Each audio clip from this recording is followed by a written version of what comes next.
Nadreen, आप YouTube channel देख रहे हैं। मैं इमरान खान। नादरीन, पाकिस्तान तहरीक इंसाफ ने बड़ा कामयाब जलसा किया है। जलसे के हवाले से चंद चीज़ें मैं आप तक पहुंचा दूं। एक तो जो जलसे के इंतजामात हैं उन पे बात करनी है, नंबर एक। नंबर दो, हमने बात करनी है जलसे में लोग कितने आए और कहाँ कहाँ से आए। नंबर तीन, जो जलसागाह के अंदर हुआ और जो स्टेज पे हुआ वो। और नंबर चार, जलसा का जो कंटेंट था, जो लोगों को कहा गया कि आपको हम एक लायाअमल देंगे आइंदा के लिए, उस हवाले से क्या हुआ। ये इंपॉर्टेंट चीज़ें हैं जो मैं आपके साथ शेयर करूंगा। नंबर एक तो ये है कि इंतजामात जिस तरह के थे, जिस तरह का एरिया चूज़ किया गया, लोगों ने बहुत शिकायत की कि यहाँ पे स्मेल आ रही है, जानवरों की वहाँ पे आलाइशें थी, वहाँ बहुत बदबू थी, कचरे का ढेर था जिसको हटाकर ये जलसागाह बनाई गई है। लिहाजा ये जगह ठीक नहीं थी। इससे बहुत बेहतर जगह पेशावर में मौजूद हैं जहाँ पे ये जलसा हो सकता था, लेकिन डेलिबरेटली इस जगह का इंतखाब किया गया। और जो इंतजामिया की तरफ से रुकावटें खड़ी की गई, ये मैं इंतजामिया की बात कर रहा हूँ, तो खैबर पख्तूनख्वा की जो सरकारी मशीनरी है, जिस तरीके से उन्होंने रुकावटें खड़ी की, उनकी वजह से भी लोगों को बड़ी दिक्कत पेश आई। और एक और चीज़ जो मुझे कुछ जर्नलिस्ट हैं वो बड़े हैरान हो रहे थे अपने, क्योंकि एक बड़ी लंबी इस पर ट्रांसमिशन की, तो हमें एक दो जर्नलिस्ट, मेरी फ़ोन पे उनसे बात हुई, शाकिर अवान साहब ने बताया, कहते जी पुलिस का इंतजामिया का रवैया बड़ा अजीब था। ऐसा लग रहा था कि पाकिस्तान तहरीक इंसाफ का जलसा जिस सूबे में हो रहा है या जिस इलाके में हो रहा है, ये वहाँ उनकी हुकूमत नहीं है, ऐसा लग रहा था। तो ये जनाब जलसे के इंतजामात हैं। वैसे ये मिर्ज़ा अफरीदी साहब ने किया, तो ये इतनी बदबूदार जगह को क्यों चुना? वहाँ पे गट्टा मिट्टी, बहुत ज़्यादा मिट्टी उड़ रही थी। सहाफ़ियों ने शिकायत की, लोगों ने शिकायत की कि एक हमें धूल मट्टी के अंदर लाके यहाँ पे जलसा करवाया गया, और स्टेज तो बहुत बड़ा, बहुत ऊंचा, बहुत दूर बनाया गया था, तो वहाँ पे तो प्रॉब्लम होना नहीं था। बहरहाल उसके बाद जो दूसरी चीज़ है वो ये है कि जलसे के अंदर कंटेंट देखें, लोग तो बहुत बड़ी तादाद में आए, नो डाउट। 2-2, 3-3 किलोमीटर तक लोग बता रहे हैं कि अवाम बाहर फिर रही थी सड़कों पे, और बाहर भी एक बड़ा जमे गफीर था। ये मैं कहूँ कि ये पाकिस्तान तहरीक इंसाफ का सबसे बड़ा जलसा था तो नहीं था, ये मैं कहूँ कि ये पेशावर का सबसे बड़ा जलसा था तो नहीं था, लेकिन ये मैं कहूँ कि ये जलसा तगड़ा था, ये बिल्कुल ठीक है। ये तगड़ा जलसा था। इमरान खान ने कॉल दी हुई थी, लोगों ने निकलना ही निकलना था, लोगों ने आना ही आना था। इमरान खान की कॉल पे लोग आ गए। अब जो इस वक्त हुकूमत है, वफाकी हुकूमत, PMLN वगैरह, वो ये कहेंगे जी कोई भी नहीं आया, और जो पाकिस्तान तहरीक इंसाफ के लोग हैं वो कहेंगे जी बहुत ज़्यादा लोग आए। लेकिन अगर आप विजुअल्स देखें तो आपको पता चलेगा कि इमरान खान की कॉल पे लीडरलेस जलसा था। लीडर तो था ही नहीं ना। ये जितने लोग हैं इनसे तो अवाम नाराज है। पाकिस्तान तहरीक इंसाफ का कारकुन अपनी जो लीडरशिप है उससे नाराज है कि आप प्रोटोकॉल एंजॉय कर रहे हैं, आप AC वाले कमरों में बैठे हैं, आप बेहतरीन खाने खा रहे हैं, आप इक़्तिदार के नशे में हैं, और हमारा लीडर जेल में है। तो लोग इनसे नाराज हैं। लेकिन इस नाराजगी के बावजूद लोग आए, लोगों ने इनको बर्दाश्त भी किया, लोगों ने इनको सुना भी, सिर्फ इमरान खान के मुंह को कि जनाब इमरान खान कह रहा है। गुज़िश्ता रात जब जलसा होना था, उससे एक रात पहले अलीमा खानम गई थी वहाँ स्टेज पे, उन्होंने वो सारा देखा भी था। लेकिन अभी जब हमने देखा तो लोग तो बहुत बड़ी तादाद में पहुंचे। तमाम जर्नलिस्ट हैं, उन्होंने ये रिपोर्ट किया। रिजवान गलदी साहब थे, उन्होंने बताया, सदीक जान साहब वहाँ पे थे, उन्होंने बताया, और हमारे जो दोस्त वहाँ पे सहाफ़ी मौजूद थे, उन तमाम ने एक ही बात बताई कि लोग बहुत बड़ी तादाद में आए और हर तरफ से निकल कर आए। यानी अटक के अंदर जितना जुल्म किया गया मेजर ताहिर सादिक साहब के साथ, उनकी बेटी एक बहुत बड़ा काफिला लेकर इसके बावजूद निकली अटक से, और वो गई। जो आलिया हमजा साहिबा ने किया, उन्होंने बाकायदा कैंप्स लगाए और बड़ी तादाद में उन्होंने पंजाब से लोगों को पहुंचाया। फिर खैबर पख्तूनख्वा में हर तरफ से काफिले आए। तो एक तो ये बात मैं आपको कंफर्म कर देता हूं, जो सहाफ़ियों ने बताई कि जितने लोग भी जलसागाह के लिए निकले, उनमें से बहुत सारे लोग जलसागाह तक पहुंचे ही नहीं, जलसागाह के अंदर भी नहीं गए, क्योंकि मगरिब के वक्त जलसागाह फुल हो गई थी। और इसी वक्त अली अमीन गंडापुर साहब की एंट्री हुई और गंडापुर साहब आ गए जलसागाह में। अब मामला यह है कि जलसे का कंटेंट क्या था, लोग आए क्यों थे। 3-4 बड़े बड़े मामला चल रहे हैं ना इस वक्त। नंबर एक, जो पाकिस्तान तहरीक इंसाफ या आम पाकिस्तानियों के लिए कि इमरान खान जेल में है, उनका तो सबसे बड़ा मसला यह बना हुआ कि इमरान खान जेल में, उसको निकालो बाहर। यह मामला था। तो इसके लिए लायामल क्या होगा, आगे हिकमत अमली क्या है, आगे लाइन ऑफ एक्शन क्या है, यह बताना था। अली अमीन गंडापुर साहब ने वादा किया था, मैं ये बताऊंगा। नंबर एक तो यह चीज। दूसरी एक्सपेक्टेशन यह थी कि खैबर पख्तूनख्वा के अंदर जो एक मिलिट्री ऑपरेशन हो रहा है, उसके खिलाफ कोई सॉलिड बात की जाएगी, बताया जाएगा कि मिलिट्री ऑपरेशन कहां हो रहा है, क्यों हो रहा है, इसको कैसे रोकना है, कोई लायामल दिया जाएगा, और कोई अनाउंसमेंट खैबर पख्तूनख्वा की हुकूमत अवाम की मौजूदगी में करेगी। दूसरी ये चीज थी जिस पे बात होनी थी। फिर अदलिया के हवाले से बहुत सारे इश्यूज हैं, ह्यूमन राइट्स के इश्यूज हैं, और डिफरेंट चीजें जिन पे बात होनी चाहिए थी। जलसा है ना।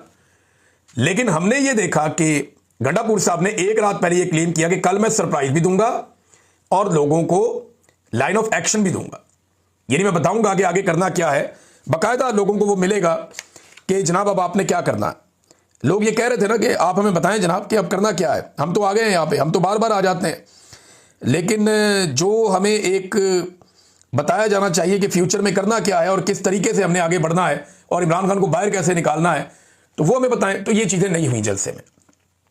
मैं खास तौर पे गंडापुर साहब के लेवल पे बात कर रहा हूं, वो इसलिए कर रहा हूं कि उनसे तवक्को थी ना, जिस वक्त गंडापुर साहब पहुंचे उस वक्त जलसा अपने पीक पे था, यानी पंडाल के अंदर सबसे ज्यादा आवाम उस वक्त मौजूद थी। तो बजाय इसके कि वो अपनी बारी का इंतजार करते, नॉर्मली तो ये होता है ना कि वजीर आला तो आखिरी 2-3 तकारीर में एक तकरीर वजीर आला की होती है, जो प्रोटोकॉल है वो तो यही है कि बैरिस्टर गौहर और सलमान अकरम राजा से पहले गंडापुर साहब तकरीर करेंगे और इनके बाद फिर कोई भी नहीं करेगा। लेकिन एक अजीब बेतरतीब किस्म का जलसा था, कोई समझ नहीं आ रही थी कि इसको चला कौन रहा है और ये चल कैसे रहा है, कोई एक लिस्ट ही नहीं थी। गंडापुर साहब ने देखा इस वक्त रश बना हुआ है, आवाम बहुत ज्यादा है, आए फटाफट माइक पकड़ा, तकरीर कर दी। टीवी चैनल से रिपोर्ट किया, मैंने मकामी साफियों से पूछा, उन्होंने कहा जी ऐसा नहीं है, और इस पैमाने पर नहीं, स्टेज था ही बहुत दूर, लोग नीचे से रोला डाल ही नहीं सकते थे। गंडापुर साहब ने 5 से 6 मिनट के बीच में एक तकरीर की, लेकिन इस पूरी तकरीर में कोई लाइन ऑफ एक्शन नहीं था, इस पूरी तकरीर में कोई लाया अमल नहीं था, इस पूरी तकरीर के अंदर कोई सरप्राइज नहीं था जो उन्होंने वादा किया। गंडापुर साहब हमेशा वादा कुछ और करते हैं, करते कुछ और है। पहले कहा डी चौक जा रहा हूं, निकल गए, फिर कहा डी चौक जा रहा हूं, गोलियां खाऊंगा, वहां पे मर जाऊंगा और मेरा जनाजा पढ़ा देना, अगर मेरी लाश ना मिले तो गायबाना नमाज जनाजा पढ़ा देना, फिर निकल गए, भाग गए वहां से। और अब उन्होंने रात को कहा कि जनाब मैं कल सरप्राइज देने जा रहा हूं, कोई सरप्राइज नहीं दिया, ना कोई लाया अमल दिया गंडापुर ने। असद कैसर साहब की तकरीर बड़ी जानदार थी, उन्होंने यानी ऑपरेशन के हवाले से गंडापुर ने कोई वजाहत नहीं की, कोई खुल के बात नहीं की, कोई सरप्राइज नहीं दिया, कोई बड़ा ऐलान नहीं किया, बल्कि अली मोहम्मद खान साहब ने एक दिन पहले उनके हवाले से जो समा टीवी के ऊपर एक खबर चलाई गई थी कि कोई बड़ा ऐलान मुतवक्के नहीं है जलसे में, वो खबर दुरुस्त साबित हुई कि अली मोहम्मद खान साहब की जो इंफॉर्मेशन थी वो शायद ठीक थी। और एक चीज हुई कि आर्मी चीफ से दरखास्त की है इमरान खान साहब का मसला हल करने की गंडापुर ने। अब एस्टेब्लिशमेंट के खिलाफ इमरान खान साहब कुर्बानी दे रहे हैं, इनकलाब ला रहे हैं, वो कह रहे हैं मैं मर जाऊंगा, मैं इनके आगे नहीं झुकूंगा। और गंडापुर साहब उसी आर्मी चीफ से दरखास्त कर रहे हैं कि मेहरबानी करके इमरान खान साहब का मसला हल करें, हम 24 करोड़ लोग आपकी फौज बन जाएंगे, हम कुर्बानी देंगे। अब ये गंडापुर साहब ने अगर ये मिन्नत तरलाई करना था तो ये जाके वहां पे GHQ में कर देते या किसी मीटिंग में कर देते। तो इमरान खान साहब इनकलाब ला रहे हैं, जेल के अंदर, बाहर कहानी कोई और चल रही है और कोई तरतीब ही नहीं है। गंडापुर साहब के बाद कोई और आ जाता है तकरीर करने के लिए, फिर कोई और आ जाता है, फिर बाद में सलमान अकरम राजा साहब आते हैं, उसके बाद रेहाना डार साहब आ जाती हैं, फिर उस्मान डार साहब तकरीर शुरू कर देते हैं, फिर बैरिस्टर गौहर साहब आ जाते हैं। यानी कोई तरतीब नहीं थी कि कोई कहां से कैसे बात कर रहा है। आलिया हमदा साहिबा की कोई तकरीर नहीं थी, होनी चाहिए थी, बिल्कुल होनी चाहिए थी, उन्हें मौका मिलना चाहिए था, वो आती है स्टेज पे, लेकिन एक ट्रस्ट डेफिसिट नजर आता है उन लोगों के अंदर जिन लोगों को सजाएं हो चुकी है कि अगर खैबर पख्तूनख्वा के अंदर हम ज्यादा अपने आप को सामने लाएंगे तो शायद हमें पकड़ लिया जाए, हमें गिरफ्तार कर लिया जाए, हमारे लिए मुसीबत पैदा हो जाए। बहरहाल आलिया हमदा साहिबा भी और इमरान खान की बहनें नीचे, वो सामने पंडाल में। अब सारे ये कहेंगे वो अपनी मर्जी से थी, मेरे ख्याल में उनसे दरखास्त करनी चाहिए थी कि अगर वो नेशनल मीडिया पे आके, सोशल मीडिया पे आके, मुख्तलिफ प्लेटफॉर्म्स पे आके, इंटरनेशनल मीडिया पे बैठ के जो इमरान खान का जेल में मौक़िफ़ है वो अगर सबके सामने बयान कर सकती हैं तो इस पंडाल से भी उनको मौक़िफ़ बयान करना चाहिए था और सबको बताना चाहिए था कि इमरान खान ने जेल से पाकिस्तानियों के लिए क्या पैगाम भेजा है। क्या फर्क पड़ता है? नहीं, फर्क क्या पड़ता है इससे? सबको सियासत करने का हक है, सवाए उन लोगों के जिन्होंने हलफ लिया हुआ है कि वो सियासत में मुदाखलत नहीं करेंगे। अब जिन्होंने हलफ लिया हुआ है कि वो सियासत में मुदाखलत नहीं करेंगे वो तो राज्य के कर रहे हैं, और अलीमा खानम को इजाजत नहीं है कि वो अपने भाई का पैगाम सुनाए। अब मुझे पता है कि अलीमा खानम यही कहेंगी बाद में कि जी मैं तो खुद नहीं गई, या मैं क्यों जाऊं स्टेज पे, भी मैं करता, लेकिन वो हो सकता है क्या भी नहीं, लेकिन मेरे ख्याल में ये जरूरी था कि वो अपने भाई का पैगाम देती, उसके अंदर ज्यादा असर होता और वो बात लोगों तक ज्यादा पहुंचती। बहरहाल ना गंडापुर साहब ने कोई लाया अमल दिया, ना अलीमा खानम साहब वहां पे बोली, बल्कि सीढ़ियों के ऊपर एक जंग चल रही थी। मैंने देखा कि अहमद खान साहब जो हैं वो इतने धक्के धुक्के पड़ रहे थे, वो अहमद खान न्याजी जो इमरान खान साहब के साथ ये सीढ़ियों पे जाने और आने का काम उनका था, उनको मैंने आज सीढ़ियों पे धक्के लगते हुए देखा, बड़ी मुश्किल से वो नीचे उतर के आए। तो ये हालात नाज़रीन, इमरान खान साहब का एक आर्टिफिशियल इंटेलिजेंस का पैगाम भी सुनाया गया, लेकिन बेतरतीब किस्म का एक जलसा हुआ है जिसमें लोगों को आइंदा का कोई लाया अमल नहीं दिया गया, ये क्लियर है। असद कैसर साहब ने बड़ी जबरदस्त बात की, उन्होंने कहा जी किसी सूरत हम सूबे में ऑपरेशन नहीं होने देंगे। अफगानिस्तान वाले मामले पे उन्होंने बड़ा सख्त मौक़िफ़ लिया और दो टोक मौक़िफ़ लिया जो वज़ीर आला को लेना चाहिए था। फिर उन्होंने मरियम नवाज को चैलेंज किया कि आप कहती हैं इमरान खान खत्म, आप आज फ्री एंड फेयर इलेक्शन करवाएं न्यूट्रल अंपायर को लेकर। अगर आप 10 भी सीटें जीत जाए ना तो हम मान जाएंगे कि आपकी सियासत बाकी है। तो इमरान खान की सियासत खत्म नहीं हुई, उन्होंने यह दावा किया। नाज़रीन, ये पाकिस्तान तहरीक इंसाफ का जलसा था और इसके बाद होगा क्या? देखिए, मुतालबात कुछ लोगों ने यह किए कि जनाब फिर कॉल दें, इस्लामाबाद चलते हैं, फिर कॉल दें 24 नवंबर की, क्योंकि पिछली मरतबा 26 नवंबर को 24 को निकले थे, 26 को कत्लेआम हो गया था डी चौक में। तो अब फिर हमें डी चौक की कॉल दीजिए, हम फिर चलें। क्यों जी? फिर आप लोगों के बच्चों को मरवाएंगे और वहां से भाग जाएंगे। इसका जो तरीकाकार है वो ये है कि अगर आप खैबर पख्तूनख्वा में बैठ के भी इनकलाब लाना चाहते हैं तो क्योंकि पूरा पाकिस्तान इमरान खान के साथ है, तो पूरे पाकिस्तान में आप सेम टाइम में एहतजाज कर सकते हैं। एहतजाज ही करना है ना, आपने एहतजाज करना है तो आप पूरे पाकिस्तान में एहतजाज कर सकते हैं, क्योंकि कोई पाकिस्तान का ऐसा कोना नहीं है जहां इमरान खान के सपोर्टर मौजूद नहीं है। खैबर पख्तूनख्वा में इमरान खान का तोती बोलता है, पंजाब में बहुत ताकतवर है। जब भी आप एहतजाज को एक सिमत में लेकर जाते हैं तो रियासत पूरी ताकत वहां पे खड़ी कर देती है, उसके नतीजे में तसादुम होता है, बंदे मर जाते हैं। लेकिन अगर आप पूरे पाकिस्तान में एहतजाज करेंगे सिचुएशन कुछ और होगी। लेकिन यह क्यादत नॉर्मली वही करेगी जो इनको एस्टेब्लिशमेंट कहेगी। इमरान खान साहब को भी यह बात आहिस्ता आहिस्ता समझ आ जाएगी। अब नाजरीन, एक और चीज जो बड़ी खबर है वो मैं आप तक पहुंचाता हूं। इस वीलॉग को मैं यहां पे रोकूंगा, सिर्फ दो चीजें और बताऊंगा। एक तो शहबाज शरीफ साहब के सारे क्लिप वायरल हो रहे हैं और सारी तस्वीरें वायरल हो रही हैं कि इन्होंने इस मरतबा पूरी नकल इमरान खान साहब की करने की कोशिश की है। उंगलियों की जुम्बिश से लेकर हाथों की हरकत तक, एक एक हाथ की हरकत, एक एक एंगल, एक एक तस्वीर, इमरान खान की नकल उतारने की कोशिश की है शहबाज शरीफ ने अक़वाम मुत्तहिदा में। क्योंकि पाकिस्तान की तारीख में अक़वाम मुत्तहिदा में सबसे शानदार तकरीर इमरान खान ने की है। फर्क क्या है?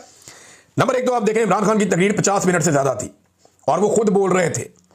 शहबाज शरीफ साहब की जो है ना प्रॉपर लिखी हुई तकरीर थी, प्रॉपर लिखी हुई तकरीर थी और वो पढ़ पढ़ के बोल रहे थे, फिर भी 27 मिनट के आसपास उनकी तकरीर थी। तो एक तो डबल टाइम इमरान खान साहब ने तकरीर की, खुलकर बात की, और इस तरह लिखी हुई नहीं थी जैसे शहबाज शरीफ साहब की थी। दूसरा, इमरान खान साहब की तकरीर को अक़वाम मुत्तहिदा के पोर्टल के ऊपर, उनके अपने सोशल मीडिया पे, सिर्फ एक प्लेटफॉर्म बता रहा हूं, 7.5 मिलियन यानी 75 लाख से ज्यादा लोगों ने देखा। 75 लाख से ज्यादा लोगों ने देखा। शहबाज शरीफ की तकरीर जो है वो जो मेरे पास डाटा है उसमें 2 लाख लोगों ने अभी तक नहीं देखी।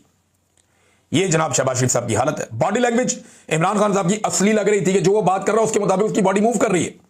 शहबाज शरीफ साहब की बॉडी लैंग्वेज ऐसा लग रहा था कि वो इमरान खान की नकल करना चाह रहे हैं, बात कोई और कर रहे हैं, बॉडी किसी और तरफ मूव हो रही है।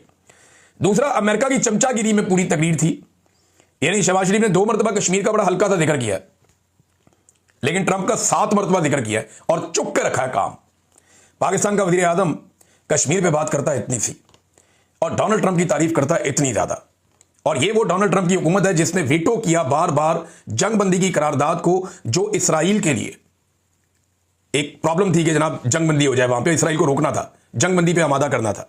करारदाद आती है अक़वाम मुत्तहिदा की, अमेरिका वीटो कर देता है और उसके बारे में शहबाज शरीफ साहब तारीफों के पुल बांध देते हैं। और साथ में जो पुरस्कार खातून जिसके बारे में ख्वाजा आसिफ कह रहे थे मैं इन्हों नहीं जानता, उसकी नवाज शरीफ के साथ, शहबाज शरीफ के साथ, ख्वाजा आसिफ के साथ, लटरम पटरम सारों के साथ तस्वीरें निकल आई हैं और ठीक ठाक जान पहचान वैसे दिखाई दे रही है। ये ऐसे अनजान लोग तो नहीं है ना, ये कोई फैन क्लब तो नहीं है कि आप यहां से, और शहबाज शरीफ साहब के यानी ख्वाजा साहब के बिल्कुल बैक साइड पे। अब ख्वाजा साहब ने शर्मिंदगी मिटाने के लिए अपने गले में डाल लिया फलस्तीनी रुमाल। भाई आपने फलस्तीनी रुमाल तो डाल लिया, आपने फलस्तीन के लिए किया क्या है सवाई ट्वीट करने के? आप तो बात ही नहीं करना चाहते, आप तो पाकिस्तान में मारते हैं हर उस आदमी को। आपके तो इक्तदार है ना, ताकत आपके पास है, आपके सबॉर्डिनेट हर उस पाकिस्तानी को टॉर्चर का निशाना बनाते हैं और गिरफ्तार करते हैं जो फलस्तीन के हक में आवाज उठाता है और इसराइल के खिलाफ एहतजाज करता है। ये पाकिस्तान में एक पैटर्न है। तो ख्वाजा साहब ये आप कर रहे हैं। अब नाज़रीन आ जाएं एक बड़ा मसला। बड़ा मसला यह है कि जो कश्मीर के अंदर एक अवामी एक्शन कमेटी है उसने सरेंडर करने से इनकार कर दिया और हुकूमत ने वहां पे ब्रूटल फोर्स इकट्ठी करना शुरू कर दिए। इस मरतबा एस्टेब्लिशमेंट ने और हुकूमत ने फैसला किया है कि वो इस ताकत को कुचल देंगे। आजाद कश्मीर के शहरियों को और उनकी आवाज को पूरी तरह से कुचल दिया जाएगा। 50-50, 60-60 गाड़ियों में अंदर पुलिस और सिक्योरिटी फोर्सेस के लोग आजाद कश्मीर के मुख्तलिफ शहरों में फिर रहे हैं। जगह जगह रश लगा हुआ है और वो लोगों की आवाज को दबाकर कुचलना चाहते हैं। ये कश्मीर के लिए फैसला कुन लम्हा है। अगर तो कश्मीरी यहां से निकल गए तो फिर उनसे हकीकी आजादी कोई नहीं छीन सकता, फिर वो अपने मुतालबात भी मनवा लेंगे, वहां पे डेमोक्रेसी भी रहेगी। लेकिन अगर कश्मीरी ये राउंड हार जाते हैं तो फिर उन्हें एक लंबी जिद्दोजहद दोबारा करनी पड़ेगी। बहरहाल सिक्योरिटी फोर्सेज दाखिल हो गई हैं और बिजली, इंटरनेट, मोबाइल फोन ये बंद करने की धमकियां दी गई हैं और इतलात आ रही हैं। लोग भी डट गए हैं, लोग कहते हैं जी कोई फर्क नहीं पड़ता। हाँ, जमात इस्लामी जो है वो क्योंकि एस्टेब्लिशमेंट की पसंदीदा जमात है, हमेशा एस्टेब्लिशमेंट की गोद में रहती है, उनके साथ ताल्लुक बना के रखती है। तो जमात इस्लामी आज़ाद कश्मीर ने अवामी एक्शन कमेटी की हमायत से अपने आप को अलग कर लिया है, तो अवाम भी उनसे अपने आप को अलग कर लेगी, क्योंकि इनके जो 38 मुतालबात है सारे अवामी लेवल के मुतालबात हैं, कोई ऐसा मुतालबा नहीं है जो अवामी लेवल का ना हो। तो नादरीन, ये खबरें मैं अभी आप इन तक गुजारा कर लें, क्योंकि हमने बड़ी लंबी ट्रांसमिशन की है और काफ़ी थकावट भी है उसकी वजह से। तो